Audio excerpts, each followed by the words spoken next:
Have you ever caught yourself thinking, better to just let it go? It's not worth arguing. I'm bigger than this. Or perhaps, I just want peace. How many times have you swallowed the right word, the necessary response, the screams stuck in your throat just to avoid a conflict? Well, I'm going to tell you something that might hurt to hear because I lived it myself for so long. Every single time you do this, you betray yourself. We live in a culture that absolutely venerates a kind of superficial peace. From an early age, we're taught that not confronting is a sign of maturity, that being polite means staying silent when something deeply bothers us, that choosing silence, choosing to yield, choosing harmony at any cost is being superior. But I'm here to tell you from my own hard-won experience, it's a lie. Nietzsche saw this with brutal clarity. He understood that much of this virtue you carry, this willingness to step back and let things go, is nothing but disguised fear. It's fear of confrontation, fear of losing love or approval from others. It's fear of being seen as difficult, aggressive, or selfish. But I'll tell you this, as long as you live to please and to avoid conflicts, you will be condemned to swallow your own anger, your own truth. The philosopher called this the slave morality, a set of values created by the powerless, by the resentful. Those who could not react, who lacked the strength to impose their will, so they learned to hide behind a facade of humility and submission. And the worst part is that this has become the norm. It has become a model of behavior. Today you might think you are being good, when in fact you are simply allowing yourself to be dominated. Stop and think, just for a moment. How many injustices have you tolerated just to maintain harmony? How many times have you stayed silent when you knew deep down you needed to speak your truth? How many times have you swallowed offenses, humiliations, blatant disrespect, all in the name of peace? Now, I'm not here to tell you that you should go around fighting with everyone. It's not about becoming aggressive or argumentative. It's about reclaiming the right to exist with dignity. Because I'll tell you, if you don't learn to face conflict when it's necessary, it will eat you alive from the inside. Resentment will build up slowly, corrosively, and one day you won't be able to take it anymore. And then either you explode in the worst possible way, damaging everything around you, or you simply sink into apathy, convinced that being good means being harmless. But Nietzsche offers a powerful way out. A philosophy that invites you to break this cycle of submission. That shows you how conflict, far from being an enemy, can actually be a direct path to your liberation. In this video, we will dive deep into Nietzsche's radical ideas about the fear of confrontation. You will understand how this slave morality still shapes your life today, impacting your every interaction, and more importantly, how you can overcome it. Are you ready to hear some uncomfortable truths? Then stay until the very end, because what you will discover here could forever change the way you see the world and, more importantly, yourself. To truly understand why you fear conflict so much, we need to go beyond just personal experiences and look into the deeper currents of human moral history. And frankly, no one has done this more relentlessly or with such brutal clarity than Friedrich Nietzsche, in his groundbreaking work on the genealogy of morality. Nietzsche reveals a process that might shake you. The values you carry today, or that you judge as good, didn't actually arise from some innate nobility of spirit. Instead, they often sprung from impotence, from resentment, and from the sheer need for the weak to defend themselves against the strong. Imagine, if you will, a time when strength was simply the law. Noblemen warriors did not apologize for their will to power. They dominated, they imposed limits, they sought their affirmation in the world through action. Their morality was active, affirmative. Good was that which reflected strength, courage, greatness, self-sufficiency. They were who they were unapologetically. But then there were others, the weak, the resentful, those unable to win in this direct game of power, lacking the raw strength to impose their will. They had only one resource left to turn the game inside out. How? By creating a new morality based on an inversion of values. What was once good strength, pride, courage, came to be seen as bad, even sinful. And what was once weakness, submission, obedience, humility, was then elevated to the status of virtue. This didn't happen out of a genuine overflowing desire for goodness, but out of sheer necessity. It was an act of survival. Nietzsche famously calls this the slave morality. It's a morality created not from vibrant, overflowing life, but from the denial of life. It's a value system that glorifies retreat, renunciation, and passivity as if they were superior choices when in fact they are often unconscious defenses against the inability to act. And you might think all of this is ancient history safely confined to philosophical texts. But it's not. This slave morality remains profoundly alive. It subtly shapes the very education you received. It's echoed in the phrases you heard since childhood. Don't respond. Don't argue. Be nice. Don't cause trouble. From an early age, you were conditioned to associate confrontation with evil and submission with virtue. Every single time you remain silent, every time you bow your head, every time you avoid a necessary conflict just to maintain the appearance of harmony, you are perhaps unknowingly being governed by this slave morality. But pay close attention. This doesn't mean you are naturally weak or submissive. It means you were taught to believe that being strong, asserting your will, imposing limits, defending yourself, all of this would be wrong. You were indoctrinated to believe that being good is being harmless. The result: a psychological pattern that traps millions of people, including for a long time myself. It's the fear of confrontation, the fear of taking a stand, the fear of claiming your own power. You might convince yourself that you are being mature by gracefully avoiding conflicts when in fact it is fear that paralyzes you. And the more you flee, the stronger the slave morality becomes within you. But there is another, even more insidious poison in this process, because the anger you repress, the truth you swallow, doesn't just disappear. It ferments inside you. It transforms into something far more corrosive: resentment. And this, my friends, will be the theme of our next part. You will understand how resentment is the hidden fuel of this passivity you carry, and how it slowly, relentlessly undermines your life from the inside out. So keep going. The hardest truths are yet to come. If this content is making sense to you, if it's resonating, please click the subscribe button and join our community. Thank you for your support. Now that you understand how the morality of the slaves shaped your fear of confrontation, it's time to look deeper into one of the most corrosive feelings it generates: resentment. Nietzsche was a master at dissecting the human soul, and few times was his analysis as relentless as when he described the workings of resentment in On the Genealogy of Morality. He explains that resentment arises when a vital impulse, the desire to act, to assert oneself, to impose one's will, is frustrated and cannot manifest. But that vital energy doesn't just disappear.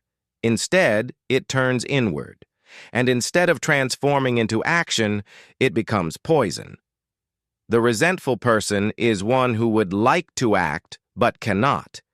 They would like to confront the aggressor, but do not dare. They would like to claim their space, but fear the consequences.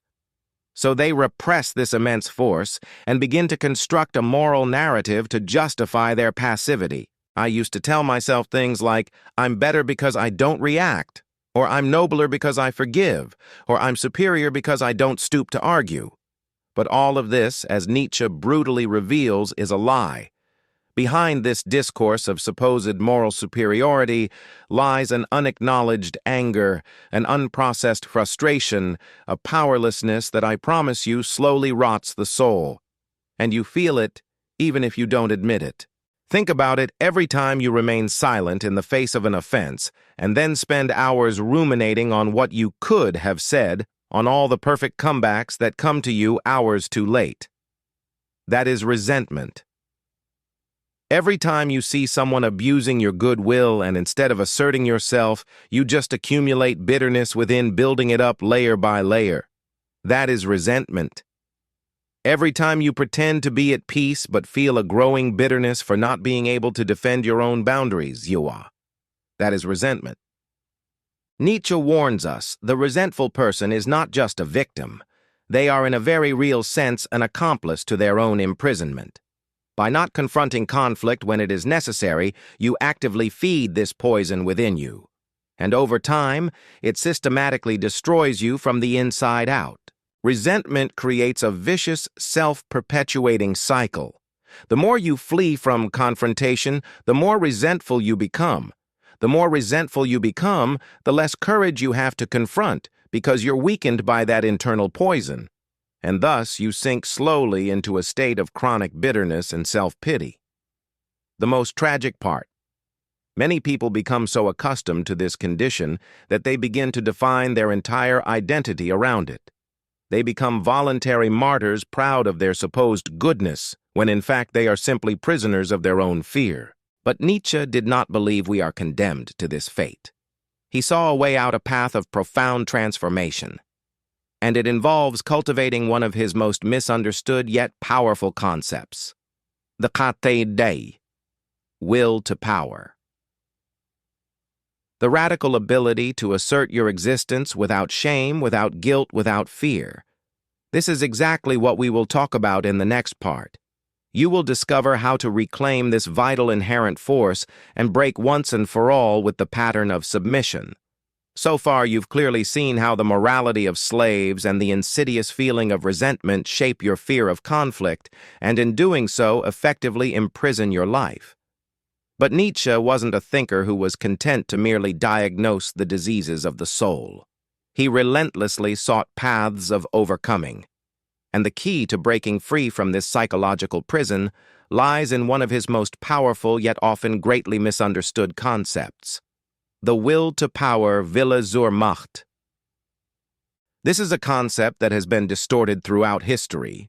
Some have reduced it to a raw desire for domination over others, a gross error. When Nietzsche speaks of the will to power, he's talking about something much deeper, something far more fundamental. It is the fundamental drive of all life. Everything that lives at its core wants to expand, to assert itself, to grow, and to surpass its own limits. This is the will to power. It's the impulse that drives a tiny seed to break through the earth, the curious cub, to explore the world beyond its den, the human being to create, to conquer, to transcend their previous self. But the morality of slaves, the one we just talked about, tries to suffocate this vital will. It says, do not assert your desire. Do not stand out. Do not confront. Do not be dangerous. It wants you to conform to a small, harmless, controllable place. And here's the crucial point: when you repress your will to power, it doesn't disappear. No, it corrupts. It turns against you. And that's when resentment, passivity, and debilitating self-pity arise. Recovering your will to power means reconnecting with that raw, vital force you were taught to fear. It means abandoning the illusion that virtue lies in submission, in always turning the other cheek, even when it costs you your soul. It means accepting that life is inherently conflictual, and that conscious, courageous confrontation is an act of self-affirmation, not gratuitous violence. So how do you do this? How do you reclaim this power? First, you start by recognizing that your fear of conflict is not a virtue. It is a learned vice that you have inherited and now need to overcome. Second, you begin to take a stand in small, everyday things. For me, this meant learning to say no, even when my entire being screamed to say yes to keep the peace. It meant learning to set clear boundaries even if my voice trembled the first few times. It's about reclaiming your right to exist fully, to occupy your space in the world without apology. And third, you cultivate the courage to face the inevitable conflicts of life with awareness and presence. Not to destroy the other person, not to win in a cruel sense, but to assert yourself authentically in the world. The will to power. in its true Nietzschean sense, isn't about oppressing others. It's about ceasing to be oppressed yourself. It is about living with integrity, with a straight spine, with a truly free soul. But Nietzsche knew that this profound transformation doesn't happen overnight. It requires a deep inner process, a kind of inner rebirth.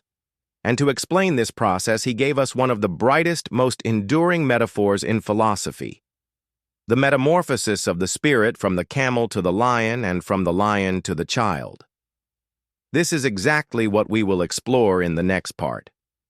You will discover how to stop being the camel that carries the burden of submission, how to become the lion that fiercely conquers freedom, and finally how to become the child that creates entirely new values for a life truly your own. Let's continue. So far, you've clearly seen how the morality of slaves and the insidious feeling of resentment shape your fear of conflict, and in doing so effectively imprison your life. But Nietzsche wasn't a thinker who was content to merely diagnose the diseases of the soul. He relentlessly sought paths of overcoming. And the key to breaking free from this psychological prison lies in one of his most powerful yet often greatly misunderstood concepts: the will to power, Wille zur Macht. This is a concept that has been distorted throughout history. Some have reduced it to a raw desire for domination over others, a gross error. When Nietzsche speaks of the will to power, he's talking about something much deeper, something far more fundamental. It is the fundamental drive of all life. Everything that lives at its core wants to expand, to assert itself, to grow, and to surpass its own limits. This is the will to power. It's the impulse that drives a tiny seed to break through the earth, the curious cub, to explore the world beyond its den, the human being to create, to conquer, to transcend their previous self. But the morality of slaves, the one we just talked about, tries to suffocate this vital will. It says, do not assert your desire, do not stand out, do not confront, do not be dangerous. It wants you to conform to a small, harmless, controllable place. And here's the crucial point: when you repress your will to power, it doesn't disappear. No, it corrupts. It turns against you.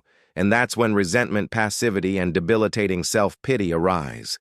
Recovering your will to power means reconnecting with that raw, vital force you were taught to fear. It means abandoning the illusion that virtue lies in submission, in always turning the other cheek even when it costs you your soul. It means accepting that life is inherently conflictual and that conscious, courageous confrontation is an act of self-affirmation, not gratuitous violence. So, how do you do this? How do you reclaim this power? First, you start by recognizing that your fear of conflict is not a virtue. It is a learned vice that you have inherited and now need to overcome. Second, you begin to take a stand in small, everyday things. For me, this meant learning to say no, even when my entire being screamed to say yes to keep the peace. It meant learning to set clear boundaries, even if my voice trembled the first few times. It's about reclaiming your right to exist fully, to occupy your space in the world, without apology. And third, you cultivate the courage to face the inevitable conflicts of life with awareness and presence. Not to destroy the other person, not to win in a cruel sense, but to assert yourself authentically in the world. The will to power, in its true Nietzschean sense, isn't about oppressing others. It's about ceasing to be oppressed yourself. It is about living with integrity, with a straight spine, with a truly free soul. But Nietzsche knew that this profound transformation doesn't happen overnight. It requires a deep inner process, a kind of inner rebirth.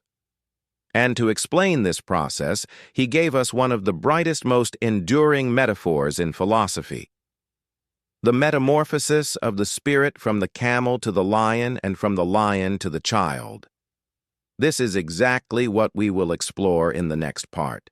You will discover how to stop being the camel that carries the burden of submission, how to become the lion that fiercely conquers freedom, and finally, how to become the child that creates entirely new values for a life truly your own. Let's continue. Now that you've understood the profound process of transformation from camel to lion, from lion to child, It's time to truly grasp what is really at stake in your life. Nietzsche challenges us with one of the deepest and most provocative ideas of his entire philosophy: becoming who you are. In Ex Homo, he writes this formula not just as an invitation, but also as a powerful warning, because becoming who you are is not a natural, spontaneous, or automatic process. On the contrary, it is a relentless struggle, and the first battle you need to win unequivocally is precisely against the fear of conflict. Have you ever stopped to truly think about how much of your life you live for others? How many times have you chosen the path that would please your parents, your partner, your friends, your boss, even if that was not what you truly wanted deep down? How many times have you swallowed your truth, your genuine desire, just to avoid discomfort or confrontation? Nietzsche shows us that this is the most insidious trap of existence. Most people never truly become who they are. They spend their lives playing roles, wearing masks, constantly adjusting to expectations, desperately trying to be what they believe they should be. But there is a brutal price for this false harmony. I've felt it myself. Each time you suppress your true will, a part of you silently dies. Each time you avoid an important, necessary conflict, your unique identity dilutes a little more, becoming fainter. Each time you say yes, when every fiber of your being screamed no, you move further and further away from who you really are. Nietzsche understood that the fear of conflict is not just a behavioral problem, it is a fundamental, existential obstacle. Because conflict is the very field where identity is forged. It is in the clash with the world, with others, with challenging ideas that you truly discover what you value, what you believe, what you genuinely desire. Without conflict, there is no self-knowledge. Without self-knowledge, there is no authenticity. And without authenticity, there is no full life, just an empty theater where you play a role. Therefore, becoming who you are absolutely requires the courage to face the necessary confrontation. It means saying a firm no to others' expectations. It means saying no to the roles society tries to impose on you. And perhaps most importantly, it means saying no to your own deep-seated tendency to adapt and conform in exchange for mere acceptance. Nietzsche reminds us that this path is profoundly individual. There is no ready-made model for who you should become. There is no universal morality that you must blindly follow. You must create your own path, your own values, your own unique way of living. And yes, that is frightening, because without the familiar rules of the herd, you are at first profoundly alone. Initially, it hurts. You might lose applause. You might lose the illusion of security. But in exchange, you gain something infinitely more valuable: the breathtaking possibility of living with absolute integrity, aligned with your deepest self. Each conflict faced with awareness is a crucial step on this path. Each boundary imposed with clarity is an act of self-affirmation. Each time you speak your truth, even if your voice trembles, even if you feel fear, you take a powerful step toward yourself. Nietzsche doesn't promise us comfort. He promises us something far greater: the chance to live as authentic individuals. And that, I assure you, is worth more than any social approval. But for that, it is absolutely necessary to accept one uncomfortable yet undeniable fact. Silence in the face of injustice, in the face of abuse, in the face of oppression, is not virtue. It is complicity. And that, my friends, is what we will talk about in the very last part of this video. You will understand why the silence, which you may have cultivated as a sign of kindness, actually feeds everything that oppresses you, and how to break once and for all with this debilitating cycle. Now that you've made it this far, it's time to face a truth that many, myself included, for far too long prefer to avoid. Your silence has a price, and it's not a small one. How many times have you told yourself that staying silent was the wisest choice, that it wasn't worth fighting, that it wouldn't change anything, or that it was simply better to let it go? How many times have you swallowed humiliations, disrespects, both small and large abuses, all in the name of supposed harmony? But here's the stark reality. Every single time you choose silence in the face of injustice, you are not being neutral. You are, in fact, actively reinforcing the very behavior that oppresses you. You are inadvertently teaching the world that you accept being treated this way. You are allowing patterns of domination, abuse, and disrespect to continue existing, not just within your personal life, but in society as a whole. Nietzsche saw this with chilling clarity. He knew that a morality built on fear does not lead to peace. It leads to the degeneration of the spirit. When you consistently remain silent to avoid conflict, you don't build a better life for yourself. You inadvertently build a tomb for your own will, for your own spirit. And don't be fooled, the world notices this. People can tell when you are afraid to assert yourself, when you lack conviction. And those who act in bad faith, those who seek to exploit or control, they take advantage of it. The very silence you think protects you actually exposes you. Every unspoken boundary is an open invitation for someone to cross it. Every unspoken truth is an opportunity for lies to take root and fester. Nietzsche teaches us that an authentic life requires courage. And courage, as we've learned, is not the absence of fear. It is the willingness to act, even when fear is intensely present. Conflict, when necessary, is the field where integrity truly asserts itself. It is where you show yourself and the world that you have a backbone, that you have values, that you have unyielding limits. So the next time that familiar impulse to stay silent arises, I urge you, as I often urge myself, ask yourself honestly, am I really being wise right now, or am I just being cowardly? This question, if asked and answered truthfully, has the power to fundamentally change your life. Remember, becoming who you are does not happen in complacent silence. It happens in the courageous affirmation of your own existence. It happens in the necessary confrontation. It happens in the inevitable conflict. You were not made to be an eternal camel endlessly carrying the burden of others' expectations and their suppressed fears. You have within you the roaring lion ready to say no to what diminishes you, and the joyful child filled with the boundless creativity to build a life that is truly authentically yours.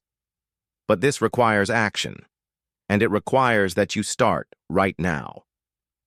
If this video spoke to you, if any part of it resonated within your very being, I want you to do something right now. Comment down below. Say, I choose to no longer remain silent. Write that down, because putting this decision into words is already a powerful first step to making it real. And please don't stop here. Continue this journey. The next video on this channel is just as important as this one. It will help you deepen this transformation process you've started. See you there.